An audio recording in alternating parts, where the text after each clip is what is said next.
There are moments in history when a single breath of courage can silence 1,000 orders. Moments when the smallest rank in the chain of command reminds the entire hierarchy what duty truly means. It happened during the final weeks of a grueling border campaign. The regiment, tired, hungry, and soaked in dust, waited for their captain's inspection.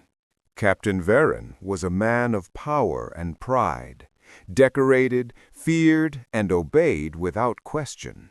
He believed command was not about honor, but control. Among the new recruits stood Private Loran, a quiet, sharp-eyed soldier with spotless discipline and a reputation for integrity.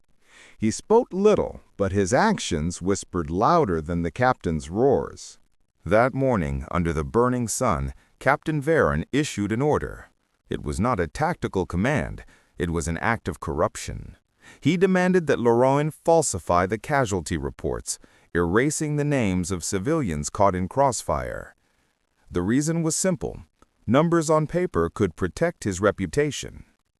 The other soldiers stood frozen. None dared speak.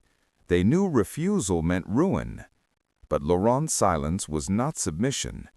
Beneath the stillness of his stare, something unyielding began to rise.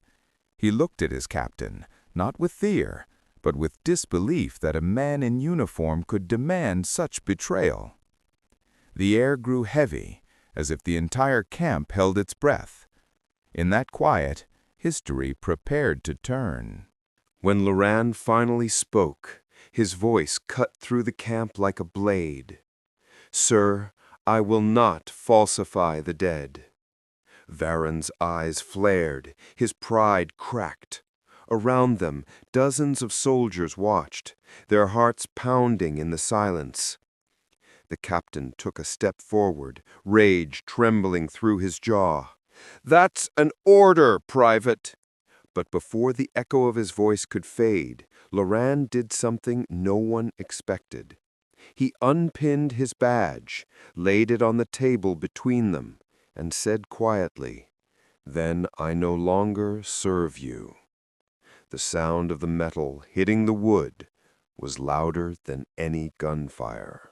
For a long second, nothing moved. Then, as if the world itself froze, every man in the unit lowered his gaze. The captain's authority didn't crumble, it shattered. Varen opened his mouth to speak, but no words came. Only the wind answered, whispering across the tents like judgment. That night, the camp remained eerily silent. No one spoke of what they had witnessed, but the air was different, heavier, charged. Captain Varen retreated to his quarters, pacing in humiliation. He had commanded men for 10 years, yet never had one stood against him so calmly. His reputation, once built on fear, now trembled under the weight of respect for another man. At dawn, Loran was summoned before the Major General overseeing the front. The rumor of his defiance had already spread through the lines. When Loran entered, the general did not speak immediately. He simply studied the young soldier.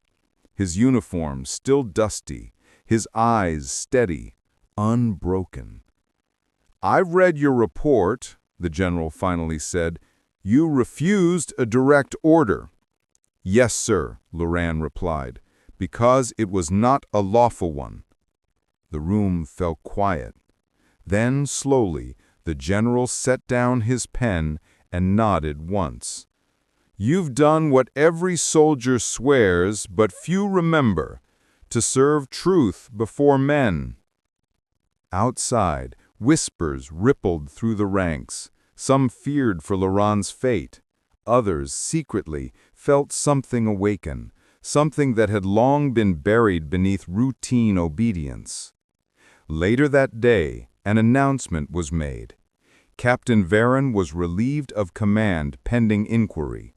And in the same breath, Private Loran was reassigned not as punishment, but to a special unit where integrity mattered more than medals.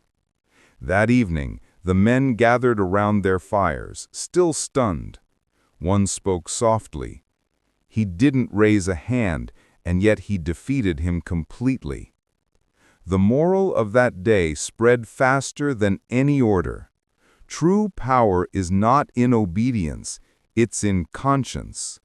A soldier's duty is not blind loyalty, but unwavering truth. And sometimes, silence and courage can crush arrogance louder than gunfire ever could. Years passed.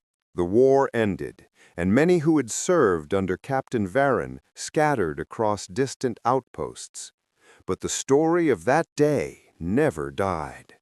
They called it the Stand at Red Camp. No bullets, no blood, just a single act of defiance that changed how men understood authority. Lauren rose through the ranks, quietly and steadily. He never sought recognition, yet his name carried a weight few dared to question. Soldiers who served under him spoke of a calm discipline that inspired more than fear. It inspired honor. Captain Varon, disgraced and forgotten, once wrote a letter, rumored to have reached Lauren years later.